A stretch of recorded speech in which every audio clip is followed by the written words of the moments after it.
ಪ್ರವಾದಿಗಳ ಹತ್ರಕ್ಕೆ ಏನು ಮಾಡ್ತಾ ಇದ್ದಾಳೆ? ಓಡಿ ಓಡಿ ಹೋಗ್ತಾ ಇದ್ದಾಳೆ. ಕತ್ತೆಯನ್ನ ಸೇವಕನನ್ನ ಕರೆದುಕೊಂಡು ಹೋಗ್ತಾ ಇರಬೇಕಾದ್ರೆ ಆಕೆ ಹೇಳ್ತಾ ಇದ್ದಾಳೆ, ನಾನೇ ಹೋಗುವುದು ಒಳ್ಳೆಯದು. ಅನೇಕರು ಇವತ್ತು ಅನ್ಕೊಬೋದು, ದೈವ ಸೇವಕರ ಹತ್ರ ನಾವ್ಯಾಕೆ ಹೋಗ್ಬೇಕ್ರಿ? ಆಕಿ ಪೊಸಿಷನ್ ನೋಡ್ರಿ, ಆಕೆ ಸುಮ್ಮನೆ ಸಾಮಾನ್ಯ ವ್ಯಕ್ತಿ ಅಲ್ಲಕಿ. ಏನಕ್ಕೆ?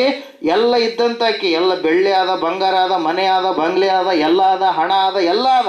ಆದ್ರೆ ಇವತ್ತಿನ ಜನರು ತಾತನರ ಇಲ್ಲಿಗೆ ಬರಲ್ಲ, ನಮ್ಮ ಪಾಸ್ಟ್ರಯ್ಯರ ನಮ್ಮ ತಕ ಬರಲ್ಲ ಅಂತಾರೆ. ಅಲ್ಲೆಲ್ಲಯ್ಯ, ಇವ್ರು ಹೋಗಲ್ಲ, ಎಲ್ಲ ಇದ್ದರು ಹೋಗಲ್ಲ. ಅವ್ರದ್ದು ಹೆಂಗಿರುತ್ತೆ? ಪೊಸಿಷನ್ನೇ ಚೇಂಜ್ ಇರುತ್ತೆ. ಸ್ವರ್ಗ ಯಾಕ್ರಿ? ನಮಗೆ ಸ್ವರ್ಗ ಇದ್ದಂಗೆ ಅದು. ಕಾರದವ, ಬಂಗ್ಲೆದವ, ಎಲ್ಲದವ. ಇನ್ನೊಂದು ಯಾಕೆ ಬೇಕು ನಮಗೆ? ಅಲ್ಲೆಲ್ಲಯ್ಯ. ಆದರೆ ಸತ್ತ ಮೇಲೆ ಅವ್ರು ತಿಳ್ಕೊಂತಾರೆ ಅವಾಗ, ಅಯ್ಯೋ ಎಷ್ಟು ಹೇಳಿದ್ರಲ್ಲ ನಾವು ಕೇಳಲಿಲ್ಲ.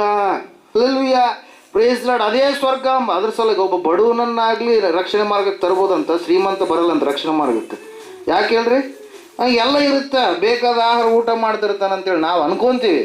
ಆದರೆ